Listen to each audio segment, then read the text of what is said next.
Karena gini, menurut gue, lo tuh belum ada di level Bob Sadino sih.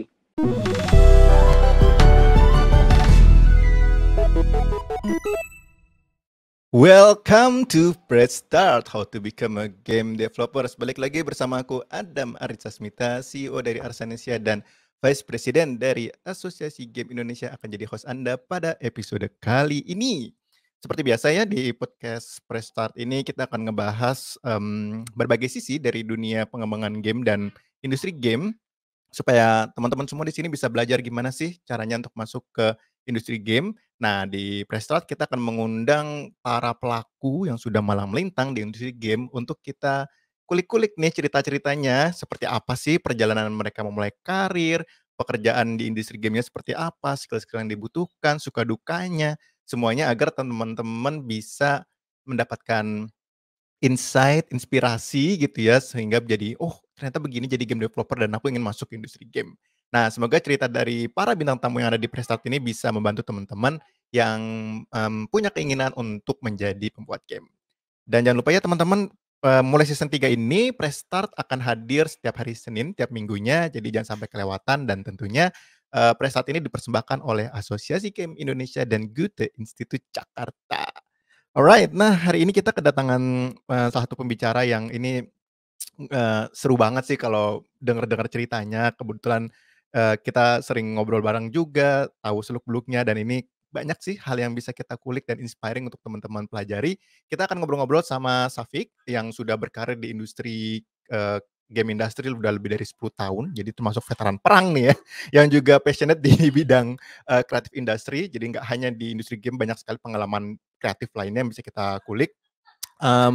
Di pagi hari juga kadang malam hari juga ya, Safik ini run studio yang namanya Gambir Studio. Ini merupakan game dev company yang sudah punya jumlah download yang udah gede banget, 15 juta downloads dan masih terus bertambah dan sangat apa ya, gesit dan sigap melihat berbagai pergerakan di dunia game dan teknologi dan saat ini baru aja diakuisisi oleh Kunci Koin dan bakal terjun ke apa namanya, NFT dan blockchain game. Nah, tanpa berlama-lama lagi, yuk kita panggil sahabat kita ini, Safik. Halo. Hai. Lu Wow, cerah wow, sekali wow, hari ini, wow. apa kabar? Baik. Wow, cerah ya kalau habis diakuisisi orang-orang cerah ya. Glowing gitu. BTW Safik posisi lagi di mana Ya, sekarang? Di kota apa nih? di Jakarta.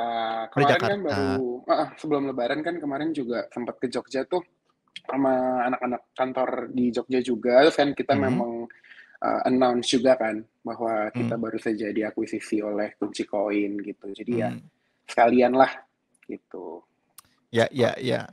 Oke, ini sebelum kita mulai ngobrol-ngobrol dan banyak banget hal yang ingin kita diskusikan di podcast kali ini, kita mulai dengan mungkin trivial question aja kali ya, beberapa pertanyaan yang, mungkin tidak terlalu berkaitan dengan topik kita, tapi akan menambah wawasan nih teman-teman yang mendengarkan untuk lebih mengenal Abang Safik ini orangnya kayak apa sih? Wow.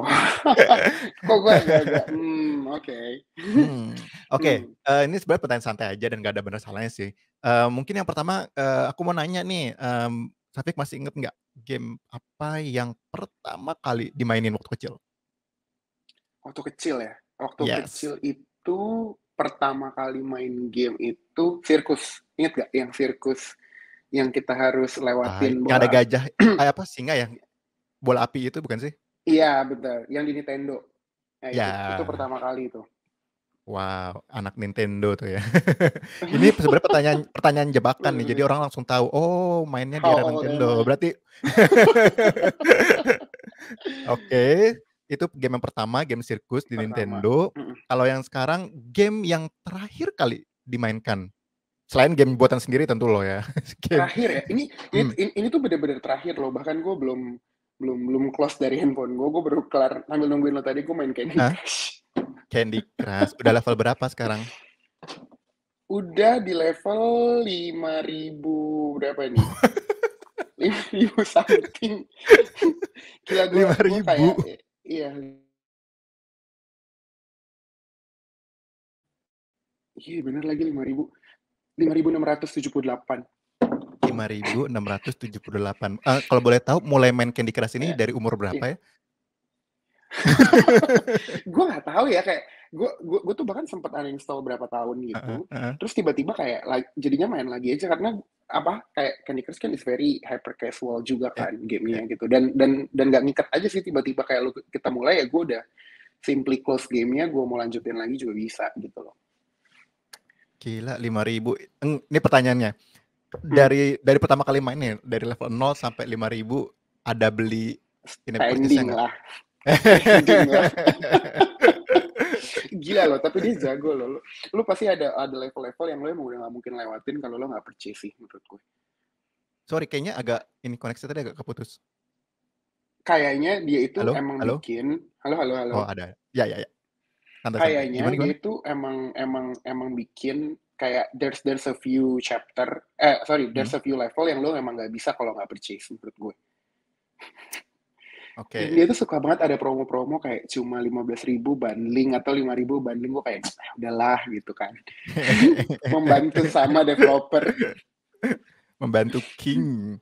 BTW, lu inget nggak berapa paling lama nyangkut di satu level kagak maju-maju? Seminggu bisa sih. Ada seminggu nggak progres. Seminggu sih, kayak itu ego aja sih, kayak egonya gue nggak mau beli, gue tahu ini gue harus beli, lu bikin gue nggak akan bisa, cuma gue kayak nggak, gue pokoknya nggak mau beli gitu. Terus seminggu kemudian gue kayak udahlah gue beli aja. Karena seminggu kemudian biasanya dia ada offer gitu, kayak ini cuma 5.000 lu dapet kayak unlimited lives for 1 hour atau apa kayak gitu. Ya iya, seminggu ya, lama juga ya. Jadi itu memang caranya begitu ya, untuk biar orang beli ya, dibikin level yang susah banget. Oke. Next question. Selain main game, biasanya hiburannya ngapain lagi sih? Wah, kalau lu sih banyak sih. Hobinya banyak. Hobinya ya, untungnya gue punya hobi banyak kan. Jadi hidup gue tuh nggak muter di circle itu aja gitu kan. Cuma kalau yang sekarang ini tuh gue lagi emang mostly binge watching Netflix, HBO, Amazon. Gila, gue kayak subscribe semua platform nonton gitu. Padahal yang gue tonton juga kayak rewatch kapan apa gitu. Jadi kayak nonton sih gue pertama sih, dan gue kan suka musical theater juga kan. Dan gue produksi musical theater juga. Jadi ya gue kadang-kadang suka cari reference itu apa semua segala macem. Ya simple sih sebenarnya, karena kan juga kegiatan kita sekarang mulai dibatasin juga ya buat keluar rumah dan segala macam. Especially ya akhir-akhir ini masih sibuk ngurusin perpindahan ini, jadinya juga waktu gue makin lagi ya lumayan lagi limited lah gitu, karena ngurusin yang kemarin juga kan. Ya. Gitu. Jadi film-film yang lo tonton kayak bangsa-bangsanya La La Land, Greatest Showman gitu-gitu ya, yang musikal-musikal atau enggak juga? Buat iya, kalau musical kayak gitu, cuma gue lebih ke arah, lo tau kayak recorded show gitu gak sih? Enggak. Kayak gimana tuh? Jadi kalau lo subscribe Disney Hotstar itu ada some of recorded show kayak Alexander Hamilton. Nah itu tuh biasa dari stage terus difilmin. I see. Oh, itu juga menarik sih.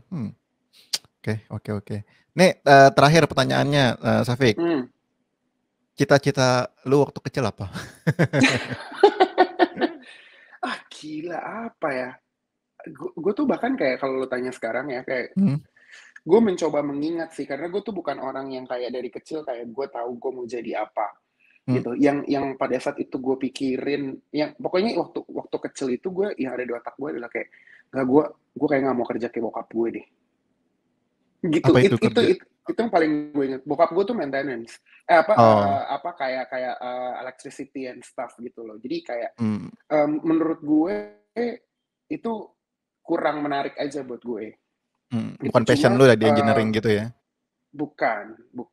Jadi kayak yang paling gue inget tuh itu. Cuma kalau intinya gue mau kerja di kantor sih kayak dari dulu. Karena kan influence dari film dan segala macam kan kayak blue collar people, white collar people tuh kayak keren aja gitu buat gue. Jadi waktu itu sih pikirnya kayak gitu ya. I'm not even thinking kayak, kan kalau kayak si Boy atau siapa gitu kan, dia emang dari kecil saat dia main game kayak, wah I wanna be a game developer gitu kan. Dulu gue beli game di Dulu gue inget banget gue beli game Nintendo itu tuh di Mangga 2, di Glodok Mangga 2. Mangga 2 gitu, yang kayak isi satu kasetnya kayak 9.999 in one gitu kan. Terus gue mikir kayak, ini gimana ya cara kayak gue ada berpikir sih kayak, "Ini gimana ya cara masukin ini semua ke dalam satu" kan kasetnya kotak gitu kan. Iya, ditiup dulu Cuma lagi kalau nggak nggak jalan. iya ditiup kan. Terus dan gue dulu pernah ngebakar adaptor Nintendo gue lagi sampai bokap gue marah-marah. Dan dan gue nggak boleh main Nintendo, I think 2 mingguan deh. Jadi sengaja nggak dibeliin adaptor. Oh, Karena gue lupa cabut. Dulu kan itu harus dicabut hmm, karena itu ya, panas ya, kan. panas. Gitu, jadi kayak gitu. Dan kalau cita-cita spesifik gitu nggak ada sih. Gue pokoknya I intinya see. cuma gue pengen kerja kantoran that's it gitu. Oke. Nah, ini kita mulai masuk nih ke bahan diskusi nih, kayaknya masih nyambung dengan cita-cita nih. Jadi, Oke. teman-teman semua nih kan, Syafiq ini udah lama di industri game, kemudian salah satu pencapaian terbesarnya juga punya studio game yang gamenya sukses-sukses, belasan juta download, sampai diakuisisi. Ini kan something yang bisa dibilang orang banyak yang mengidolakan lah gitu kan. Nah, kita Aduh. hari ini mau ngebahas itu tuh biar teman-teman tahu ceritanya, jatuh bangunnya seperti apa. Karena kadang kita cuma ngeliat yang indah-indahnya doang, belum tahu prosesnya seperti apa yang dilalui, awalnya gimana. Nah, makanya Hmm, nih kita akan starting nih cerita pengalaman hidupnya Syafiq nih biar teman-teman di sini bisa melihat, mungkin nggak harus ditiru karena tiap orang pasti beda-beda ya jalur hidupnya, tapi bisa ya. jadi inspirasi lah, oh ternyata ada cara seperti ini juga. Nah, pertanyaan Hmm, pertama nih untuk memulai hmm. obrolan kita, kapan sih momen trigger pertama kali lu pengen masuk ke industri game dan triggernya tuh apa? Sampai akhirnya, kan tadinya belum kepikiran mau kemana sampai akhirnya Hmm. jebret, oh gue pengen berkarir di industri game. Nah itu starting point-nya dari mana sih? To be honest nggak ada loh. Gue tuh by accident loh.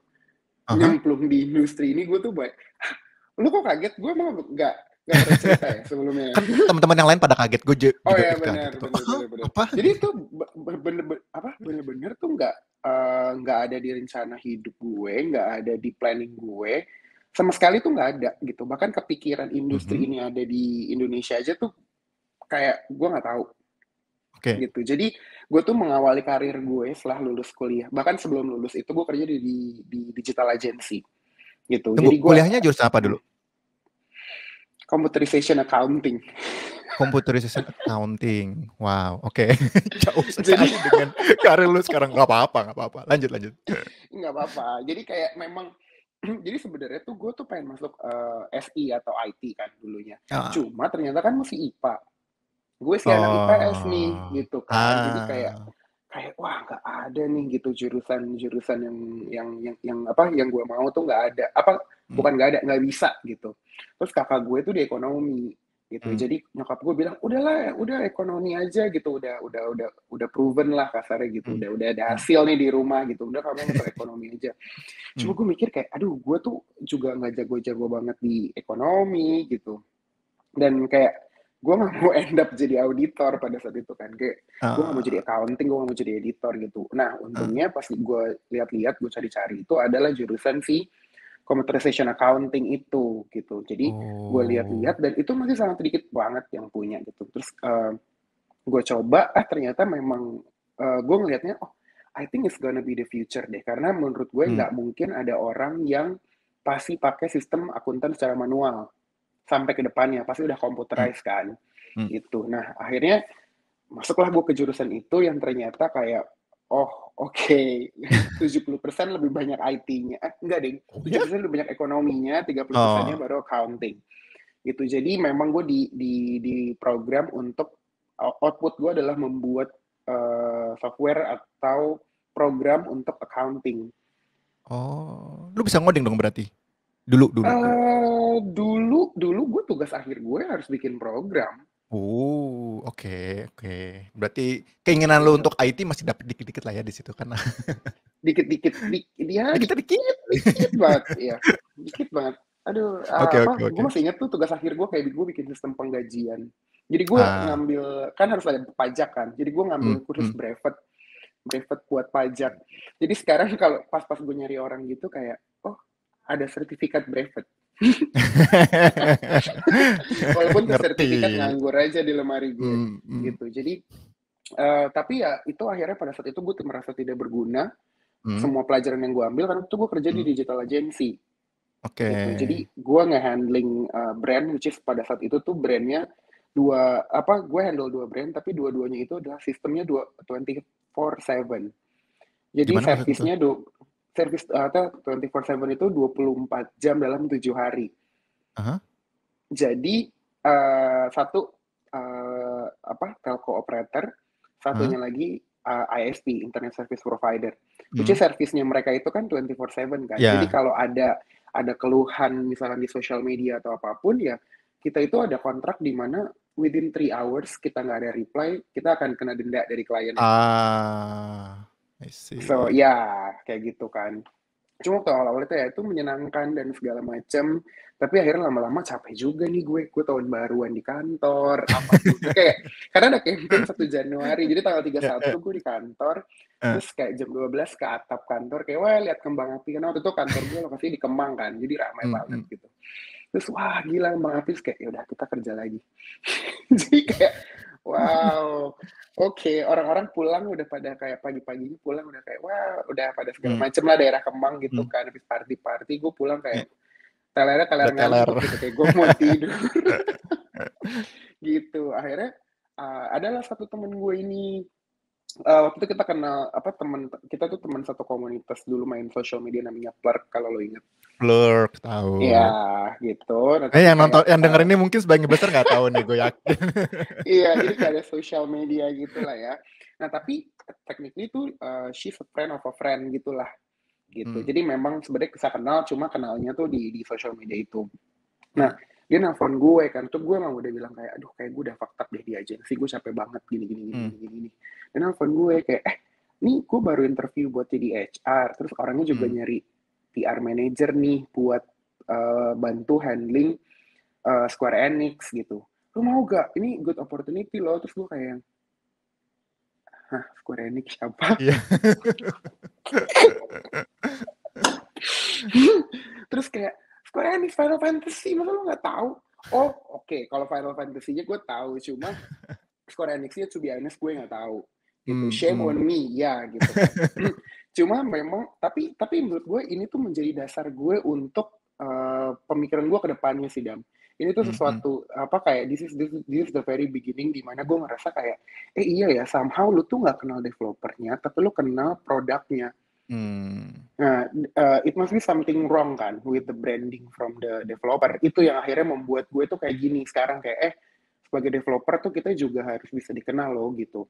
Sebenarnya mungkin buat orang yang mainin gamenya adiktif dan segala macam tahu ya. Cuma kan orang yang kayak gue lebih banyak Hmm. gitu kan. Nah udah akhirnya karena gue juga udah merasa di industri agensi ini gue udah capek banget dan mulai mencoba hal baru, Hmm. interview lah gue with the Dian Wong itself. Kayak Alternate. ya Hmm. untuk beberapa orang di game developer kayak wow eskalasi lo langsung ketemu Dian Wong gitu kan. Karena dia posisinya tuh udah iya kan, even Chris Anthony aja kan dulu magang sama dia Hmm. kan, Hmm. gitu. Hmm. Terus udah tuh gue ketemu dia ngobrol-ngobrol kayak itu juga salah satu interview yang paling santai sih menurut gue gitu Hmm. dengan Wong gitu. Dia nanya kayak oh ya sama kayak masih kecil main game apa semua segala Hmm. macam sampai dia ada di satu pertanyaan yang gue sampai masih ingat banget sampai sekarang. Hmm. Dia Hmm. nanya gitu kayak lu gamer gak gitu. Wah, itu gue contemplating banget sih jawabnya. Gue bilang iya, gue bohong dan masih takutnya lead to another pertanyaan-pertanyaan yang gue nggak bisa jawab, malah lebih malu-maluin. Gue bilang Hmm. enggak, wah jalan keluar gue dari digital agency juga kosong gitu kan. Eh? Udahlah akhirnya kayak waktu itu gue memilih untuk jujur. Hmm. Gue bilang kayak enggak pak, gue bilang gitu kan. Terus kayak, terus kenapa lu sign up for this job if you're not a gamer? Dia bilang gitu. Terus gue bilang kayak kalau gue itu orang yang paling banyak di pasaran dibandingin yang gamer, right? The Hmm. non gamer Hmm. market itu lebih banyak gitu. Dan gue di sini I will represent them to you gitu. And how you convert me to be a gamer, that's how I can communicate with them and convert them as well. Hmm. Karena gue bagian dari mereka dan lo berhasil convince gue to be like the another apa community which is the gamer yang suka sama gamenya, tapi I can speak their language, which is orang yang udah tahu gamenya, they cannot talk with the non-gamer or the people who don't understand the Square Enix and Final Fantasy. Ya. 1 days later, I get my acceptance letter.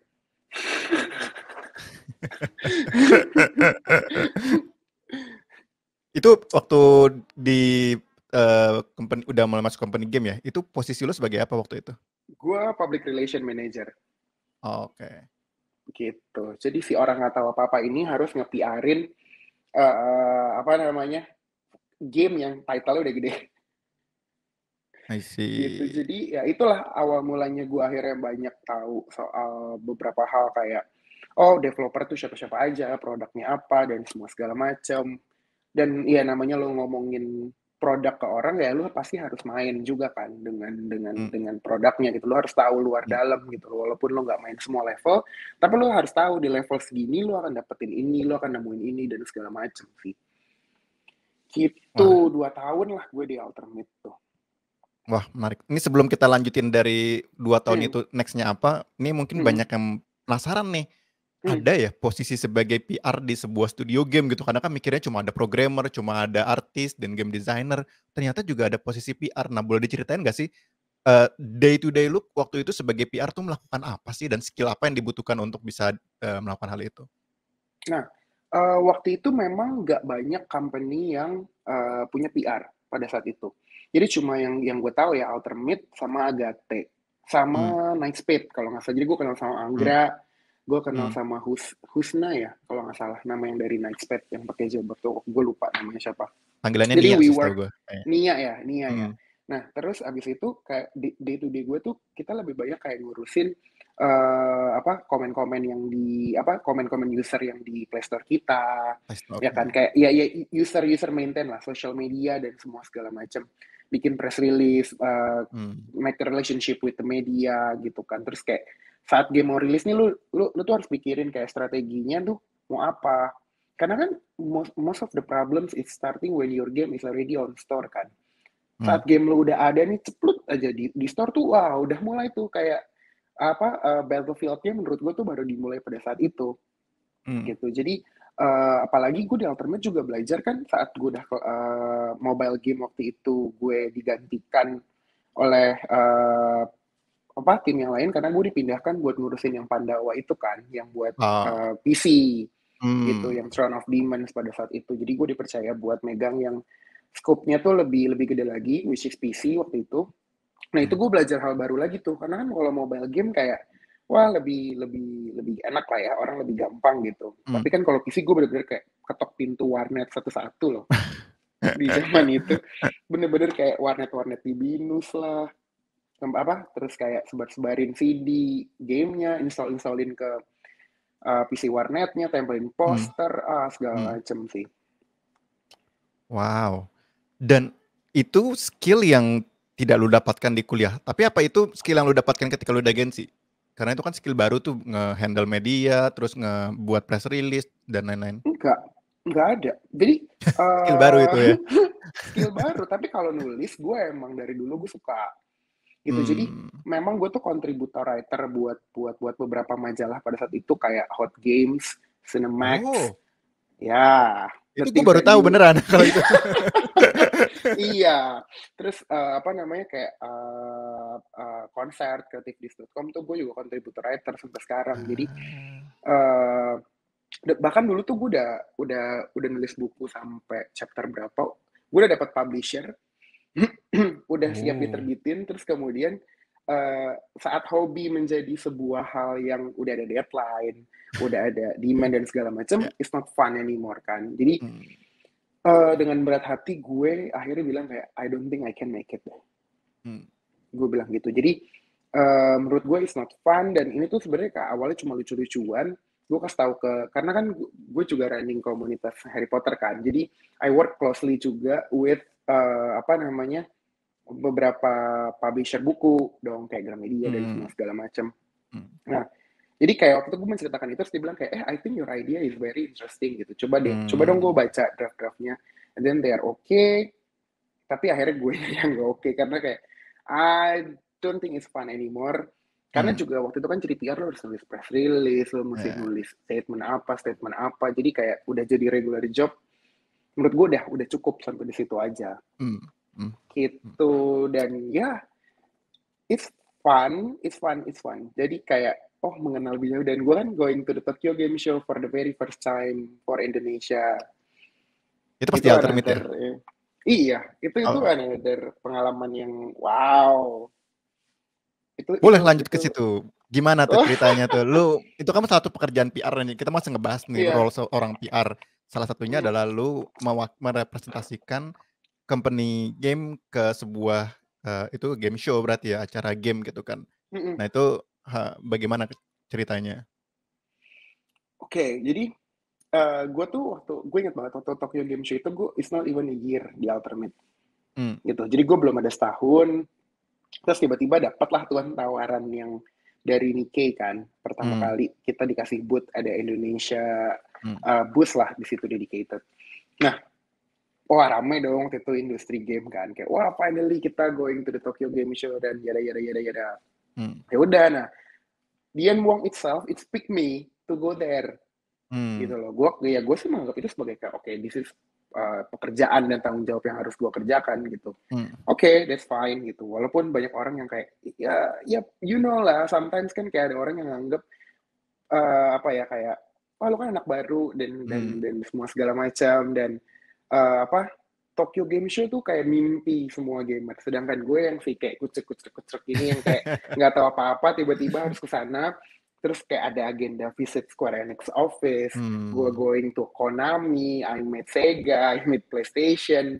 Itu tuh kayak kayak mimpi the game developer pada saat itu Hmm. gitu. Jadi tapi kalau gue sih I take it as my professional work gitu. Jadi Hmm. ya gue menjalani itu semua juga dengan profesional itu.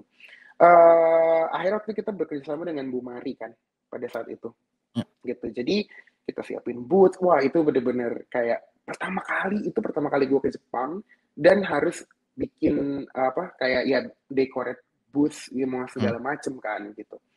Udah tuh dan Bu Mari ikut dan Bu Mari melakukan press con di sana Nah. gitu kan. Jadi gue sambil ngurusin booth gue harus lari-larian ke tempat press con-nya Bu Mari to make sure Hmm. everything's okay. Medianya datang dan semua segala macam dan language barrier dong dan Oh tentunya kalau di iya. Jepang kan Hmm. gitu. Udah tuh terus akhirnya tuh ya udah gue nemenin si Bu Mari bersama para orang-orangnya ke sana terus ya gue salaman as usual lah ya.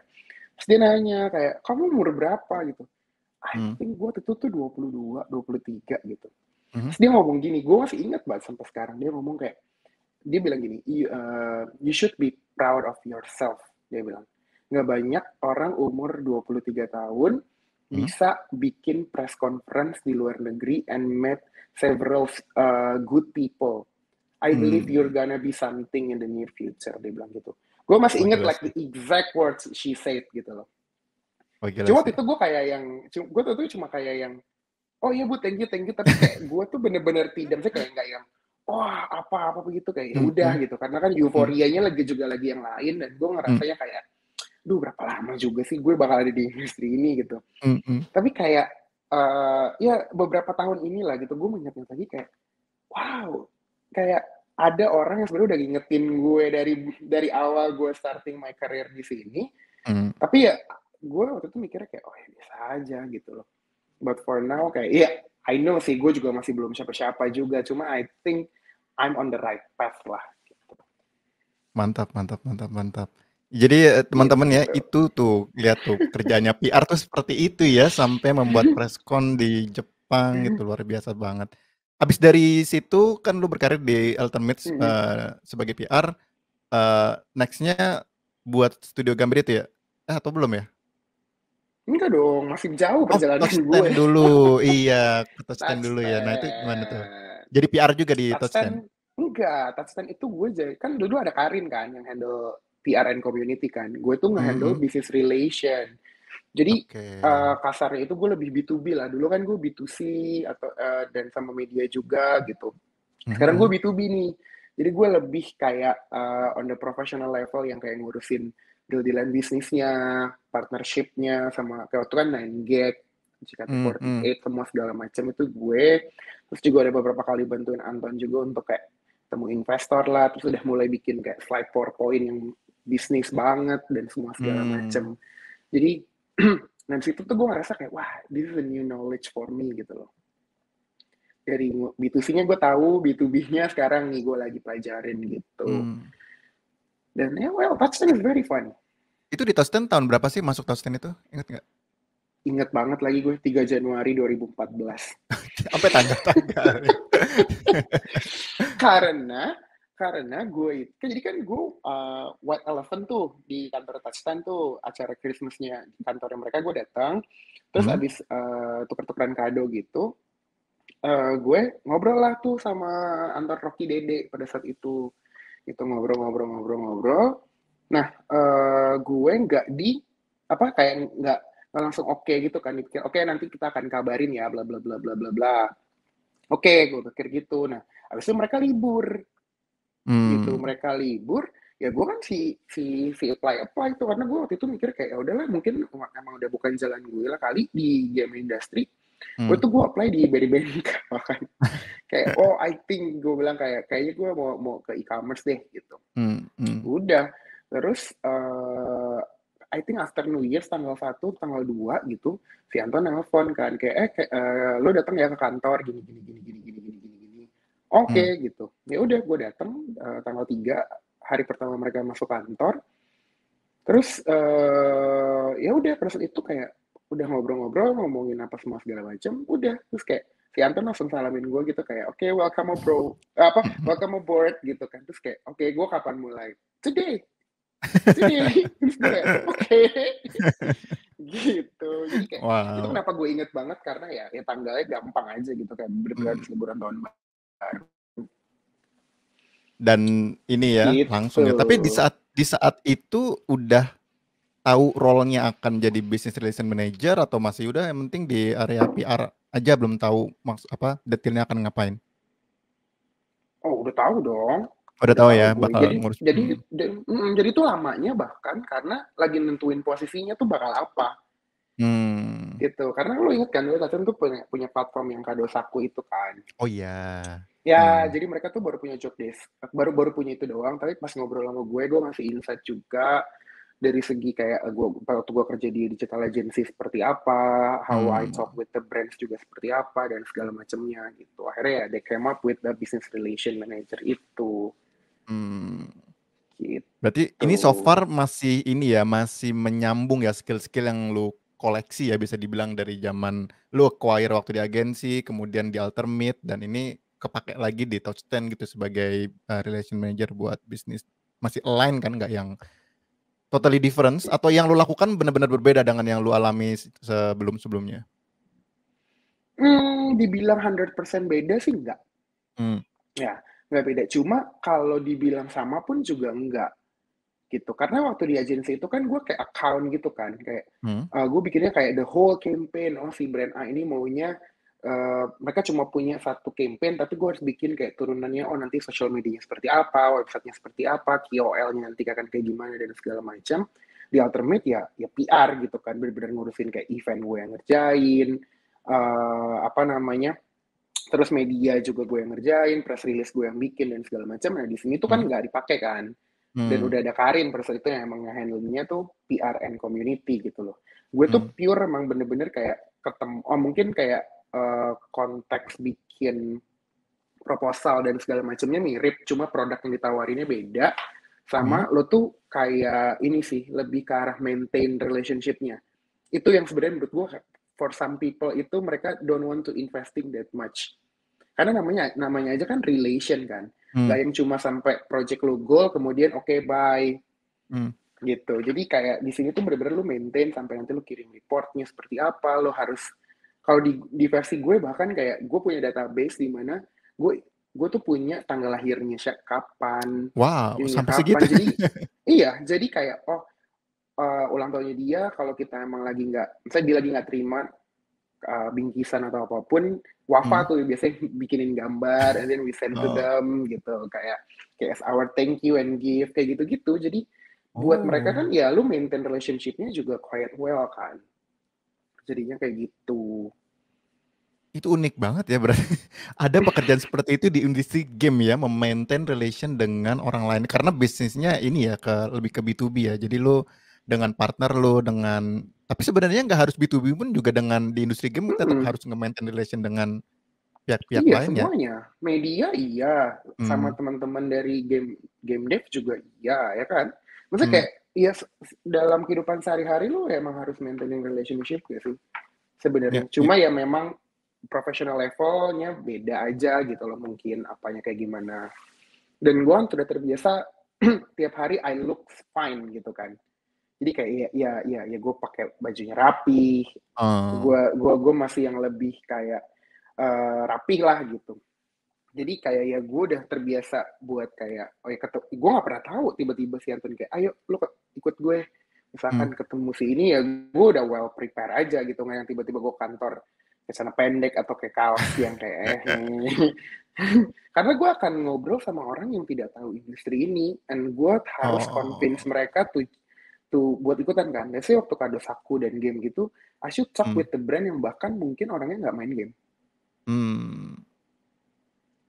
gitu. Itulah awal mulanya kenapa Ivan Gunawan yang nggak ngerti game, and then Hah? he ended up bikin game sama kita, and we launched the first fashion game in Indo kan, Hmm, hmm, and hmm, how to hmm. convince fashion people to play the game.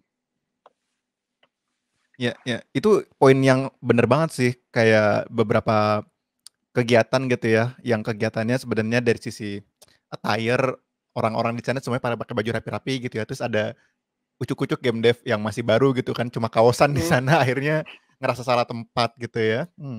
Ini tips mm, yang menarik sekali ya berarti ya, kalau misalkan pakai kaos, celana pendek ke kantor ya silakan gitu ya. Tapi dalam konteks ngebangun relation, image dari apa yang kita apa ya pakai itu juga berpengaruh ya, Vic ya.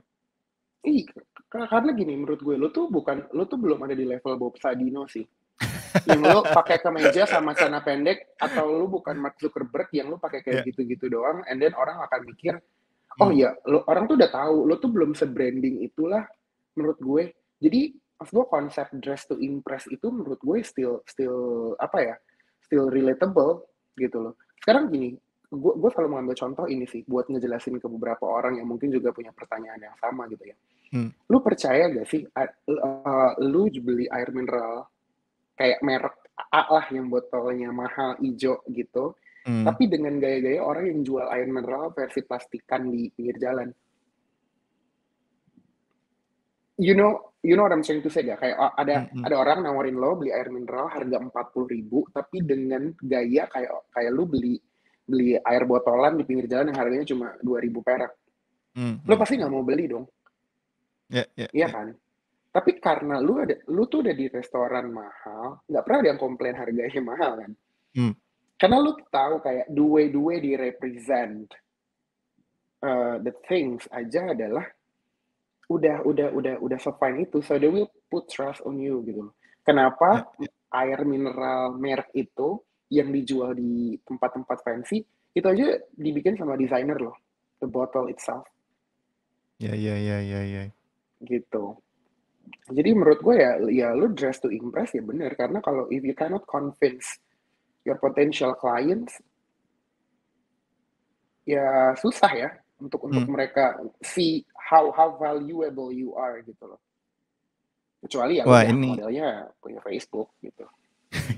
ya ini kayaknya hal yang sepertinya simple, kecil, tapi on point banget gitu. Terutama pas tadi lu bilang, lu tuh belum siapa-siapa, belum punya branding yang bagus dan makanya butuh something untuk impress orang juga gitu ya. Ini Mm-mm. kayaknya banyak pasti gue yakin banyak banget yang teman-teman game dev yang nggak aware akan hal ini dan mendengar hal ini jadi langsung oh iya ternyata ada efek yang sangat signifikan gitu ya untuk Mm-mm. mengimpress orang dari tampilan lo. Iya. Sekarang gini deh. Sekarang kayak how designer sekelas itu mau percaya sama lo if you don't have sense of fashion.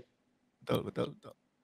Ya kan? Kayak lo mau Ya, nitipin anak lo ke neni yang baru datang, tapi kayak lu tuh tahu lu nggak bisa percaya deh neni gitu, lo pasti kayak aduh nggak deh kayaknya nggak deh gitu. Tapi kayak if the person can convince you kayak wah gue bisa nih gitu. Kayak lu masukin anak lo ke sekolah kan juga pasti kayak gitu dong. Lu pasti akan ngeliat dulu dong.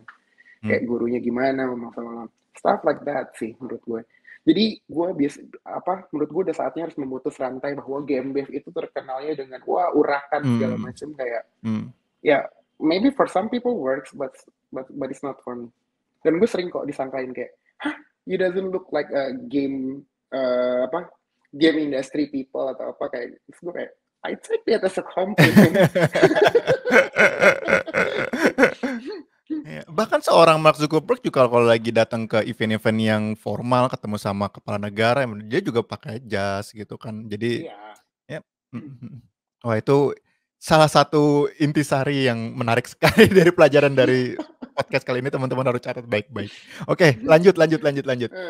Eh, Di Top 10 sebagai business ya. relation manager, ngurusinnya Mm-mm. B2B, making deals, jaga relasi sama partner-partner, masuk sama mungkin Mhm. media, publisher dan sebagainya.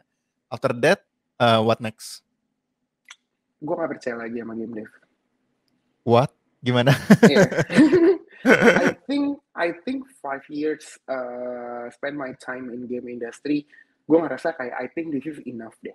Gitu kayak nggak ada Oke. satupun produk yang menurut gue bisa apa ya kayak oh udah kelihatan nih cikal bakalnya bakal going global or going big Hmm. atau apa dan gue udah mulai capek with apa ya kayak orang-orang yang lu tahu kan orang-orang di industri ini yang kayak masih wow we're gonna go global and bla Hmm. bla bla bla tapi kayak Hmm. there is no proof till now gitu cuma jadi kasarnya tuh cuma menjual mimpi lah Hmm. dan gue ngerasa kayaknya gue nggak mau buang-buang waktu lagi deh di industri ini gitu. I think Hmm. this is the right time for me to move out gitu loh. Hmm. And there's the opportunity come from another company, Genflix pada saat itu dan OTT bisnis kan over the top service live streaming dan menurut gue it's gonna be the future. Gue waktu itu mikir gitu, it's gonna be the future gitu karena everything's on demand kan. Orang lebih suka sesuatu yang on demand dan pada saat itu gue juga kayak wah gue megang BPL loh gitu Barclay Premier League gitu Liga Inggris gue tawarin bisnis director di situ Wow. okay, I sign up gitu kan Hmm. terus ya udah gitu dan waktu itu gue juga dikasih tes semua segala macem waktu itu gue bikin satu kayak apa ya plan gitu di mana itu kan mereka sometimes they are very struggling sama ya lu tahu kan kayak subscription 50.000 per bulan gitu kan for some people it's quite expensive Hmm. right gitu jadi waktu itu kayak dikasih cara gimana caranya ya gue harus earn banyak dan bikin revenue gue tuh nggak yang apa ya kayak grafiknya tuh nggak terlalu rusak banget lah Hmm. gitu so dan gue tuh dapet ide itu kayak very very random makanya itu dia ya maksud gue kayak jangan pernah apa ya kayak gak aware dengan keadaan sekitar lo. This is very interesting. I'm gonna tell you. Jadi gue pas lagi mikir itu, gue lagi ke warung. Ya. Oke. Gue ke warung, gue lupa gue lagi mau beli apa. Terus ada ibu-ibu mau beli sampo 10 saset, 10.000 dong harganya. Gitu kan. Terus gue mikir kan kayak, lu padahal beli yang botol gede harganya cuma paling 14.000, 15.000. Tapi lu beli sasetan 10.000 gitu loh kan.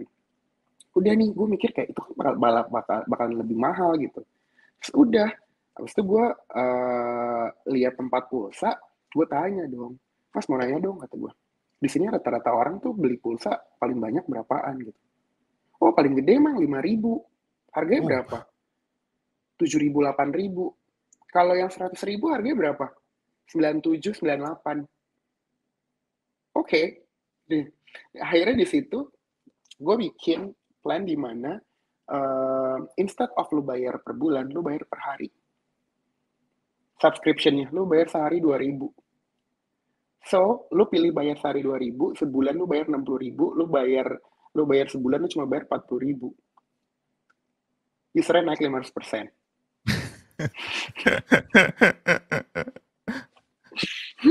Ketengan ya. Ketengin gitu loh. Karena orang juga jadinya nggak ngerasa kayak, wah gue bayar digital items langsung nominal gede. Hmm. Gitu loh. Dan the things yang gue mau emphasize di sini tuh lebih ke arah kayak do not close do not close your eyes di luar dari industri yang lagi lo pegang gitu. Gue nggak kerja di retail, tapi gue dapet contoh dari retail industri di mana bahwa gue bikin ini jadi kecil-kecil, gue fasilitatin karena orang itu cuma butuh segini dan orang akan beli banyak untuk itu. Ya. Gitu loh. Nah, sometimes itulah yang menurut gue kayak di game industry itu orang-orang cuma melihat contoh dari lingkungan sekitar doang gitu. Jadi menutup mata sama yang ada di depan gitu sih. Wah, ini obrolan kita hari ini sangat plot twist sekali nih. Loh, tidak believe terhadap industri game, pindah ke industri yang tidak ada hubungannya dengan game gitu kan. Iya. Terus yang membuat lu akhirnya kembali lagi apa? Kenapa akhirnya lu masuk ke industri game lagi? Gue ngerasa gue ngebuang 5 tahun gue sia-sia aja kalau gue nggak doing something lagi yang berhubungan dengan hal itu. Gitu loh. Dan waktu itu kan tanggung jawab di Jantis itu kan tanggung jawab gue terhadap revenue. Gitu kan. Revenue perusahaan nih, ujung tombak. Tapi kan ya there's a moment revenue itu juga udah mulai stabil, udah mulai bener gitu, dan lo akhirnya kayak gue sih nggak bisa diem ini, gue langsung mencari dong kayak apa ya yang bisa gue lakukan lagi. Dan maksudnya kayak gue masih punya that kind of knowledge yang orang lain tuh nggak punya, and orang kayak gue kayak gini kan di industri game sangat jarang kan. Gitu, misalnya kan kayak programmer, artis, semua segala macam gitu. Jadi kayak ini nih selling value gue nih, selling point gue nih, gue mikirnya gitu kan. Gue gimana caranya gue bisa pakai that kind of value untuk menghasilkan duit-duit lagi gitu kan. Gitu. Waktu itu gue freelance untuk Supa Serius, kalau pernah dengar, tapi studinya sekarang udah tutup. Gitu. Kita waktu gue di sana, mereka nggak punya orang bisnis, gue freelance lah buat mereka. Gitu. Dulu kan si Mirza juga di situ. Udah tuh, terus gue kayak gue akhirnya harus menggali-gali lagi kan, apalagi tuh mereka fokusnya ke Steam lagi, market yang sama sekali belum pernah gue sentuh selama gue berkarir di game industry gitu. Tapi udah akhirnya gue pelajarin di situ. Nah, gue jadi sering ngobrol lagi kan, gue ketemu Mirza lagi, terus gue masih hangout juga sama anak touchstand. Cuma namanya nggak sekantor, pasti kan ada pembahasan yang lu akan rooming dong. Iya kan, yang tadinya tuh kan gue pernah touchstand tuh kita tiap hari tuh selalu hangout. Setiap hari, Senin sampai Jumat. Kadang Sabtunya kita hangout lagi, kayak nggak punya temen di dunia ini. Terus kayak, tapi gue tuh dari sana karena di sana kan is very corporate kan. Jadi jarang lah kita hangout after office hour lah di Genpis itu. Jadi gue nongkrong lagi sama anak-anak nih, sama anak touchstand lagi. Terus udah, tapi kan namanya gue bilang tadi nggak sekantor, itu kan lo pasti ada ada beberapa hal yang mungkin lo udah nggak dijalanin bareng nih, jadi ya udah agak-agak mulai kehabisan bahan obrolan. Udahlah tuh anak-anak kan pada ngomong kan, pengen punya konsep game A, B, C, D gitu. Tapi kan ya namanya kantor kan lu nggak bisa fulfill everyone's idea dong. Pasti harus ada yang dipilih dan segala macam. Udahlah, mulai mikirin itu sendiri. Cuma kan yang 4 orang founder gue lagi itu kan juga emang orang dapur kan, developer gitu. Nah, disitulah gue masuk tuh untuk insight kayak nih ekonomiknya misalnya begini atau PR-nya gini, terus mulai connect-connectin ke brand-nya apa segala macam kayak gini, sampai dapatlah kita itu kerjasama. Enggak ding, kita launching dulu tuh si Tetes Lontong kan. Itu state-nya lu udah studio sendiri itu ya, udah bikin startup? Belum. Belum. Jadi benar-benar kita tuh masih yang kayak after office hour project, literally. Gitu. Kita masih di mana, terus kita bikin Tetes Lontong, rilis, booming kan ternyata gitu. Terus udah tuh kita dapatlah beberapa tawaran, termasuk itu dari OLX ya kalau nggak salah ini Bukalapak waktu itu, dari Bukalapak, ads kita di blok sama dia buat iklannya dia doang. Jadi gue nggak boleh terima iklan dari yang lain. Ya udah gue bayar semuanya, gue kali 2 apa kali berapa lah waktu itu. Dapat berapa ratus juta lah pada saat itu. Terus kayak lumayan nih dapatnya gitu kan. Mau gimana, mau kita bagi-bagi aja atau gimana gitu. Terus kayak nggak usah, simpan aja duitnya, paling kita maunya Nintendo Switch aja gitu. Oke, terus kayak semuanya mau Nintendo Switch. Oke. Terus gue ke PSE tangga 2, terus gue bilang, Ci, beli Nintendo Switch berapa? 6. Terus gue berasa kayak gue Oprah Winfrey gitu, kayak Switch for you gitu. Jadi nah di situ kan kita bikin game hasilnya lumayan banget, tapi kita semua harus dapat gaji kan dari kantor kita masing-masing gitu. Dan ya nggak kesentuh duitnya gitu. Dan itu terus kita lakuin sampai Tetes Lontong itu dapat nominasi dari Google. Gitu. Dapat nominasi dari Google. Nah, mulai tuh ada telepon dari potential investor. Nanya-nanyain gitu. Udahlah dari situ ngobrol kan gitu. Nah, biasanya tuh yang meeting tuh gue sama Mirza gitu. Tugasnya Mirza tuh cuma nemenin gue yang akan ngomong, tapi gue butuh support system gitu kan. Nah, itu gue lagi ada meeting di kantor, jadi gue tuh rada telat, jadi si Mirza duluan gitu. Si Mirza duluan, Mirza kan anaknya ya you know kan, Mirza kayak cuma hitam dan putih gitu, developer. Dia cerita lah semua, ya kita masih semuanya kerja di kantor lain kok, kita masih gini, which is gue kayak okay. You messed up. Gitu. Tapi kan gue pikir juga kayak cepat atau lambat juga pasti bakal ketahuan kan. Ketahuan juga. Iya, ketahuan juga.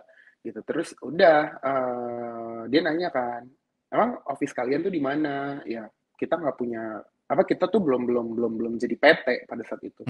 Kita belum jadi PT, kita belum belum ada legalitasnya, belum punya kantor sendiri dan semua segala macam. Tapi kita semua bisa kerja di tempat lain, tapi kalau saya ini di-invest, kita mau make it as a full-time job. Gue bilang gitu kan. Terus dibilang gini, it means that you don't believe in your product. Gitu. Dia bilang kayak, if you're not believe in your product, why should we believe in you? Terus wah itu kayak it's like a slap in my face kan, kayak wow benar juga nih gitu loh. Kayak selama ini gue kayaknya nggak believe sama apa yang gue kerjain sih, kak. Gue tuh ngerasa gue punya safety net, jadi apapun yang terjadi di sini ya gue anggapnya cuma sebagai bonus doang lah gitu. Bahkan gue nggak peduli waktu itu pendapatannya berapa. Kita semua tuh nggak ada yang peduli ini pendapatannya berapa. Sampai saat itu kayak kita mikir kan kayak apakah ini saatnya juga kita untuk semuanya resign dan make it ini tuh kayak very legit dan as our full time job gitu kan. Udahlah. Nah disitu baru ketahuan pas kita buka semua angkanya, lihat-lihat tuh kita ada berapa, kayak holy moly, we earn quite well.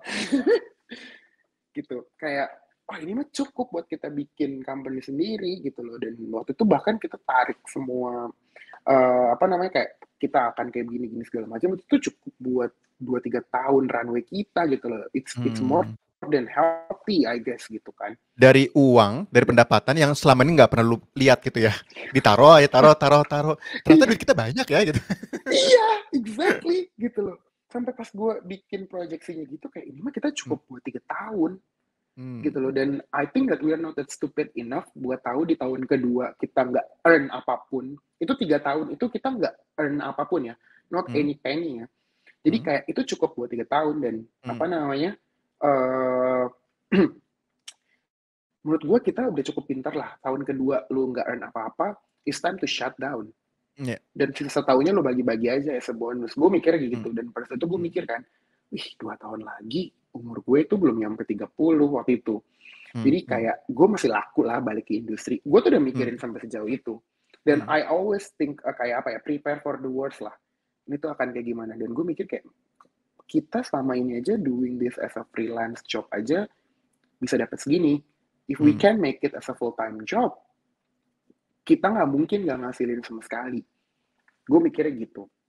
Udah. Dan akhirnya kita memutuskan buat pindah ke Jogja juga pada saat itu, karena di Jakarta is too crowded, Bandung is crowded, terus Bayu sama Hiro kan juga asli Jogja kan, jadi mereka lebih comfortable kayak aku harus pulang deh gitu, karena Bayu itu orang tuanya lagi sakit juga, dia bilang kayak even di Jakarta pun dia harus remote, dan dia udah punya keluarga juga kan. Nah ya udah akhirnya dari situ kita coba-coba cari di Jogja, dan ternyata kayak cukup nih gitu, dan emang convenience juga. Dan 2 orang lagi si Mirza Megian mereka mau pindah ke Jogja except me gitu. Kayak gue enggak gitu, percuma juga gue di Jogja, kayak gue mau ngapain gitu, toh mostly bisnis juga dilakuin di Jakarta. Udah akhirnya kita set up Gambir, Nah, I think the hardest part ya, kalau orang harus nanya, the hardest part of bikin company itu adalah gue earn cuma sepertiga dari apa yang biasanya gue earn. Well, I was working as a business director in the Sinarmas Group company. Yeah. I think it's not fair for me. Gue tuh minta angka yang sama untuk anak gue sendiri gitu. Dan maksudnya semua orang yang berlima itu juga they earn quite well lah on their field gitu. Tapi nggak mungkin kita masukin angka itu kecuali kita mau egois ya pada saat itu gitu. Dan gue yang paling berkorban harus paling banyak nih di sini gitu loh, karena kan kayak ya eskalasi karir gue sebagai non developer itu kan pasti bisa lebih cepat kan dibandingin yang memang programmer atau artis gitu. Nah itu sih menurut gue kayak sebuah keputusan yang memang tidak bisa gue ambil secara singkat ya gitu. Jadi kayak wow, sepertiga loh, 30% dari apa yang mostly gue earn gitu loh. Dan gue nggak tahu ini sampai kapan juga, at least for my dari plan gue itu 2 tahun. Dan dalam waktu 2 tahun itu gue kehilangannya tuh banyak banget loh. Dan dalam 2 tahun pasti kan gue udah peningkatan lagi dong. Dan gue tuh bikinnya kayak 2 tahun nggak ada kenaikan gaji siapapun. Wah. Apalagi itu berangkatnya dari lu yang tadinya gue udah nggak believe sama industri ini gitu. Udah mana lu awalnya tadi yang nggak believe, lu balik lagi dengan pengorbanan seperti itu. Lu ngapain sih, Spik? Waktu itu lu pikirin apa sih yang ada di benak lu akhirnya lu mau ngambil ini? Wah, it's a very good question sih. Gue mikirnya adalah gue kerja di industri kreatif, di mana gue punya limit waktu untuk menjadi siapa. Untuk manjat di industri ini tuh gue punya deadline gitu. Saat gue reach 30 something, gue masih kerja berpindah-pindah di perusahaan kreatif lain. Sometimes lu at a certain age on your life, lu tuh pasti udah akan punya signature karya lu sendiri kan gitu. Dan lu udah punya range harga lu sendiri juga di posisi itu. Dan lu bakal compete sama anak-anak baru yang baru lulus, yang idenya lebih fresh, bayarannya lebih murah, waktunya lebih fleksibel. Dan gue pada saat itu gue ngerasa kayak instead of gue compete with them, why I don't make them work for me? Oke. Gitu. Jadi kayak gue menganggap ini sebagai sebuah investasi gue di sini untuk kedepannya gue akan jadi lebih mudah. Gitu. Karena ya itu dia, again, gue ngerasa kayak kerja di industri kreatif itu sometimes secara tidak langsung, secara kasarnya lu tuh punya limit. Limit bersaing dengan anak-anak lain yang jauh lebih muda, yang lebih murah gitu. Ya.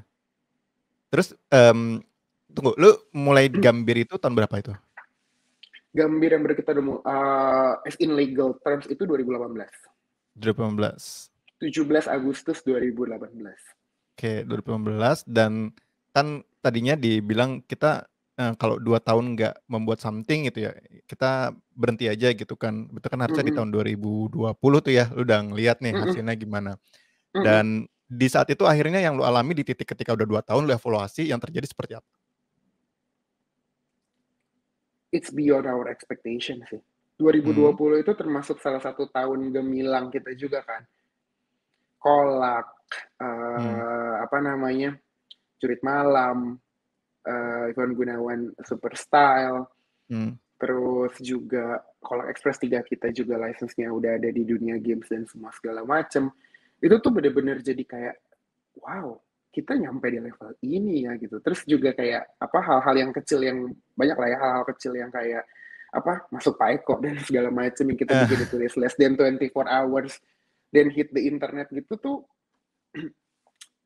itu tuh bener-bener nggak ada di ekspektasi kita sih gitu buat sampai sejauh itu. Bahkan pas lo ngomong ini aja gue baru mikir juga ya tahun 2020 itu kita bener-bener nggak mikir apa-apa karena kan pas pandemi yang lo pikirin adalah how we can survive this pandemic kan gitu loh. Jadi gue bener-bener nggak mikirin tuh kayak oh iya bener juga ini tuh dari 2 tahun yang kita tarik ke belakang ya gitu.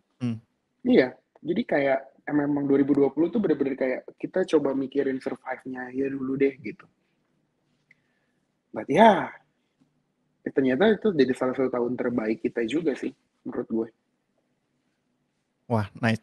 Gak banyak, sebenarnya agak sulit ya ngebilang kalian itu studio game baru, tapi ya gimana pun juga kalau fair-fairan ya emang baru 2018 kan si starting Mhm, point-nya, walaupun isinya memang veteran-veteran, tapi tetap nggak banyak yang bisa sesukses itu dalam waktu 2 tahun gitu ya. mhm, Nah, kalau menurut mhm, lo apa mhm. sih key sukses atau sesuatu yang lo lakukan yang berbeda yang itu bisa jadi tips juga nih buat teman-teman yang lain kalau misalkan ingin sukses di industri ini, kita punya something yang kayaknya kalian juga bisa lakukan nih?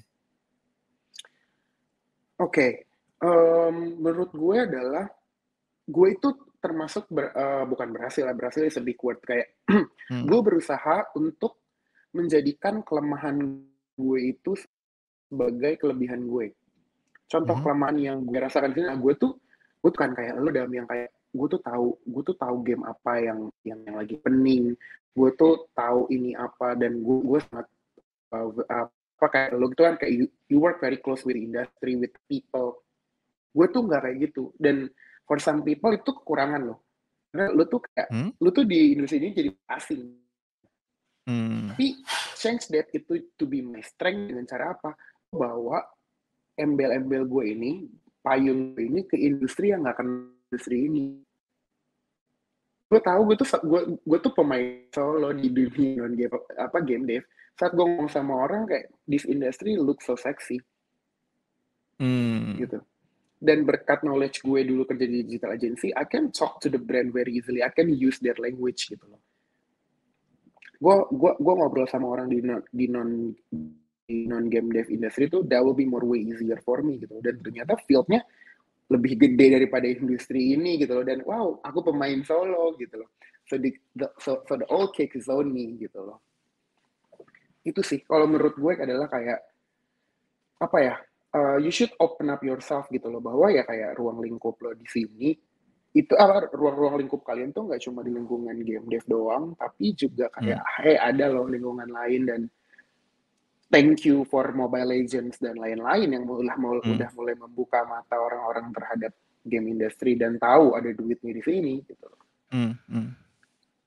Itu kayaknya on point banget ya, maksudnya dari cerita lu dari awal sampai sekarang gitu ya, lu menunjukkan ini ada sebuah, mmm, apa ya, sebuah role atau sebuah skill set atau sebuah task gitu ya, yang ini sebenarnya vital sekali dibutuhkan oleh semua game developers gitu ya, yaitu kemampuan bisnis untuk Mhm, melihat ini dari sisi finansial, dari sisi bisnis, marketing, branding, kemudian hal-hal yang di luar dari bikin game, itu banyak banget dan dari mhm. pengalaman yang di digital marketing, PR, business manager, kerjaan itu banyak banget dan beda-beda dan itu memberikan dampak signifikan juga kepada produk lo. Ini mungkin bisa jadi trigger juga ya bagi teman-teman yang merasa tidak berbakat programming, tidak berbakat menggambar, ada satu role yang itu sangat kritikal dibutuhkan di industri game dan masih langka banget yakni yang kayak Safik ini.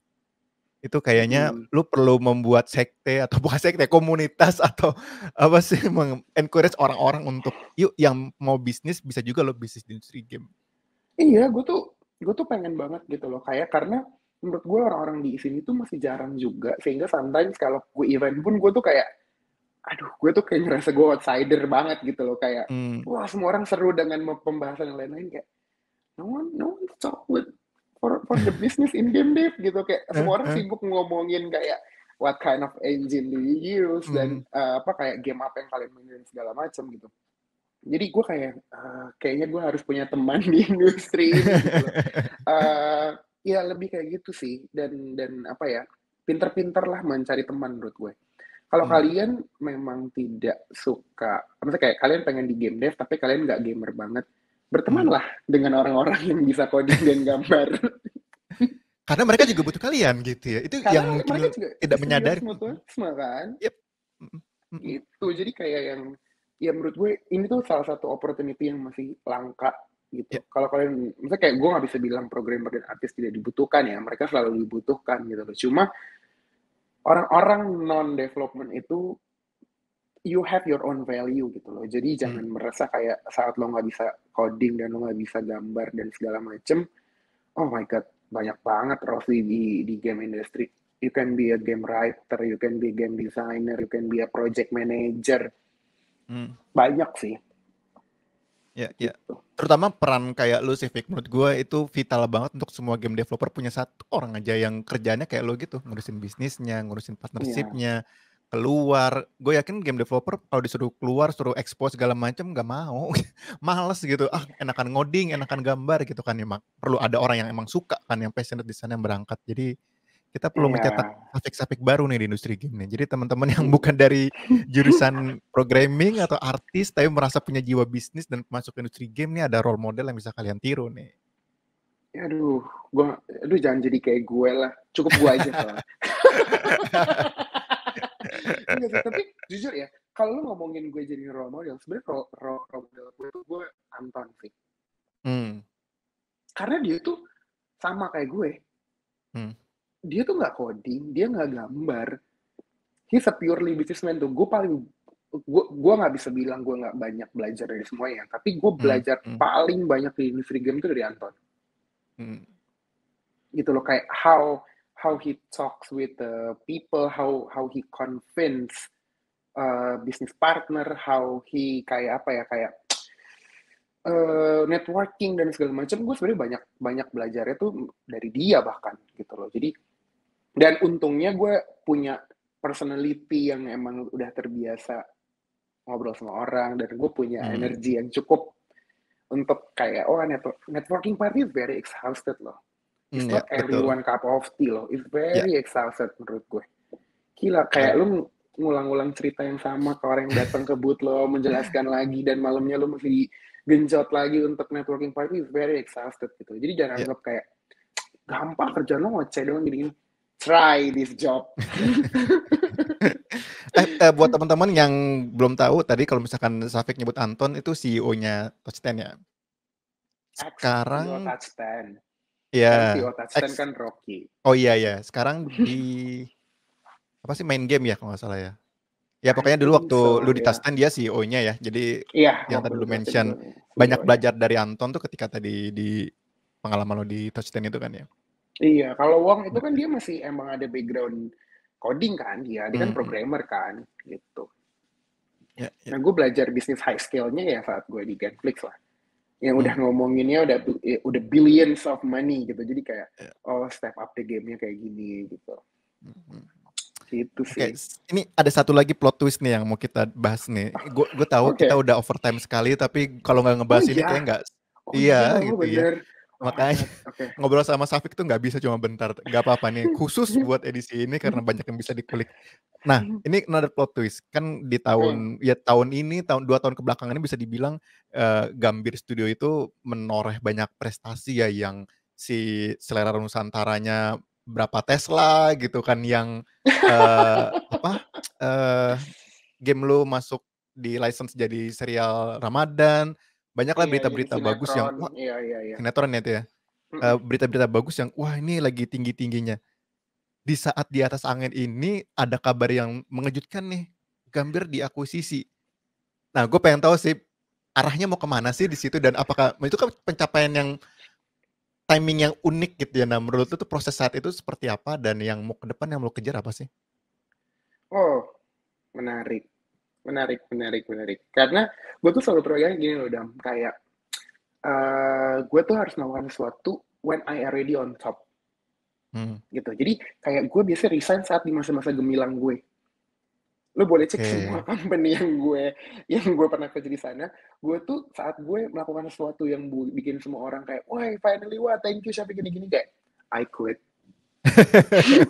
Karena gue tuh pengen kayak, jadi gue tuh nggak mau cabut atau melakukan suatu hal itu saat gue lagi at the lowest point gitu, Hmm, karena gue ngerasa pasti itu akan tindakan impulsif gitu. Akuisisi ini pun gue juga terima saat gue ngerasa kayak, wow ini selera Nusantara kan lagi bener-bener kayak gila, itu udah beyond our expectation banget gitu kan. hmm, Dan I think kita pernah ada obrolan sebelumnya juga yang gue bilang kayak, dan I don't think I believe in blockchain. hmm, I ya, think I think you remember that ya, our conversation gitu.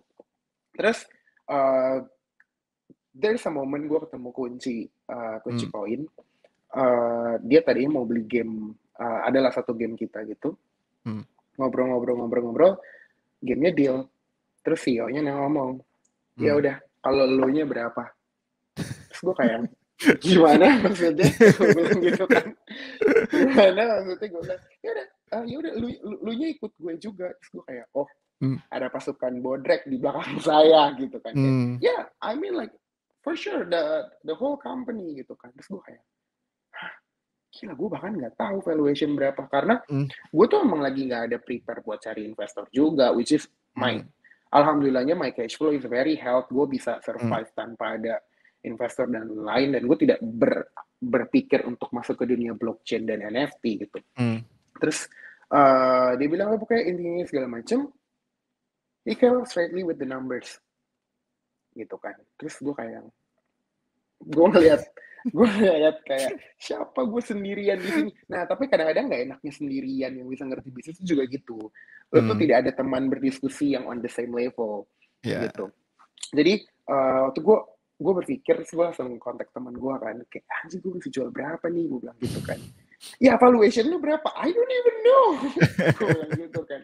Terus udah gue ngobrol-ngobrol, terus ya teman gue ngasih suggestion bahwa kayak I think you should take it karena this is a very good offer, dan lo dapat duit saat lo nggak butuh duit. Itu kondisi yang sebenarnya ideal. Karena kalau lo dapat duit saat lo lagi butuh duit, berapapun yang dikasih lo akan terima, because you need it, right? Because you need it. Jadi pada saat itu gue mikir iya juga ya gitu. And then I talk with my team. Ini gini kondisinya, semua segala macam, offeringnya segini dan semua segala macam. In the middle of gue lagi meeting sama dia, si bosnya si kunci nelfon gue. Itu 1:30 malam apa jam berapa gitu. Oh ya. Dia nelfon gue. dia nelfon gue. Gue lagi mainin game lo nih. Gue gak bisa tidur. Lo besok ke rumah gue deh. Besok tuh Sabtu by the way. Jadi itu hari Jumat. Besok lo ke rumah gue, kita lanjutin lagi perbincangan yang tadi. Terus gue kayak, oh oke. Gue ketemu dia itu kita ngebahas soal investment ini kayak I think like 6 or 6:30. Salah satu dia nelfon gue, terus gue bilang sama anak ini gimana gitu. Terus kayak ya udah, kita bilang kayak let's see the offer. Oke. Besok paginya jam 10 pagi gue ke rumahnya dia gitu. Kita ngobrolin lagi gini-gini. Dia tuh bahasanya udah hui. Udah, nanti kita akan gini. Nanti lo bakal ngurusin ininya ya. Terus gue bilang kayak, ntar dulu. Kayaknya kita belum salaman. Gitu kan. Terus kayak, oh ya, yeah, I thought that we are okay gitu. Oh no. Ntar dulu, gue bilang. Akhirnya kita ngobrolin the numbers and the plan dan yang gue mau seperti apa. Mas gue kayak ya, of course we have plans gitu. Gambar tuh akan kayak gini. Gue nggak mau dengan adanya akuisisi ini gue bakal berubah menjadi apa. Gue nggak mau. Pokoknya gue akan kayak gini. Hal yang gue offer seperti ini. They are okay with that. We shake our hands and it's deal. It happens less than 24 hours. Gitu. Terus kayak yang iya intinya dia bilang sih, he's investing in me. Maksudnya kayak I mean like not maybe not me 100%, tapi kayak the people gitu loh. Dan saat dia ngejelasin, karena dia juga bukan orang teknis by the way. Jadi dia orang bisnis juga. Saat dia menjelaskan ke gue soal blockchain dan NFT, gue baru bisa mengerti. Jadi selama ini bukan gue tidak mau, tapi ternyata belum ada orang yang bisa menjelaskan dengan bahasa gue. Iya betul ya. Dengan bahasa gue gitu. Jadi kayak, oh, this is interesting. Gitu. Dan with all the plans that we have, dengan mereka punya plan juga, ternyata ketemu nih di tengah-tengah gitu. Sehingga kedepannya kayak, oh, I think we're gonna build something awesome together lah, gue bilang gitu. And then it happens. Until now gitu loh. Ya kita nggak pernah tahu ke depannya seperti apa, tapi for now sih menurut gue kayak doing pretty great, all I can say. Dan akhirnya jadi kayak akan ada beberapa plan yang menarik untuk blockchain dan NFT. Waduh. Ini mungkin perlu ada satu episode tersendiri nih kita ngomongin tentang the future of gaming ya dengan blockchain dan NFT. Cuma kita udah overtime banyak sekali ini. Jadi langsung saja ke pertanyaan terakhir nih Pak Pamungkas nih buat teman-teman semua di sini. Mungkin yang masih fresh grad, mungkin yang baru kepikiran pengen terjun ke industri game, atau mungkin sekarang lagi di industri lain tapi pengen masuk ke industri game, either mau bikin studio sendiri atau pengen berkarir. Lo punya tips apa yang bisa lo kasih ke mereka? Kerja dulu di industri game deh. before you make the new one. You should know kayak apa ya, lu tuh harus tahu dulu jadi employee seperti apa, lu harus tahu dulu industrinya seperti apa, lu harus kerja yang bener-bener apa ya, menurut gue kayak jadi intern pun kalau emang lu beneran serius ya, bukan masalah uang doang, kayak take it menurut gue. Nggak ada especially buat game industry yang nggak ada pembelajarannya di sekolah yang bener-bener ya. Bahkan gue tahu jurusan game aja lu cuma diajarinnya ngoding gitu kan. Bukan yang kayak bisnis in gamingnya juga seperti apa dan apa yang akan lo temui itu nggak ada. Jadi cara yang paling benar adalah lu belajar di lapangannya langsung gitu. Jadi cara if you want to be in this industry, if be in the industry gitu loh. Nggak ada cara lain, harus masuk gitu. Dan tadi yang udah kita bahas juga, lu nggak bisa coding, lu nggak bisa gambar, ada kok posisi lain buat itu. Jadi kayak there is no excuse, tinggal masalah mau dan nggak maunya, as simple as that gitu loh. Kalau menurut gue sih seperti itu ya. Iya, mantap ya. Jadi teman-teman semua semoga terinspirasi buat sesi kali ini. Makasih banget loh Syafiq ngobrol-ngobrolnya. Thank you. Thank you. I think that's it for today. Semoga sesi kali ini seperti biasa ya bisa memberikan teman-teman semua keberanian dan keyakinan untuk restart memulai untuk masuk ke industri game. Saya Adam Arisasmita undur diri, keep playing games and start making games. Bye bye. Thank you Syafiq. Bye bye. Thank you Dan.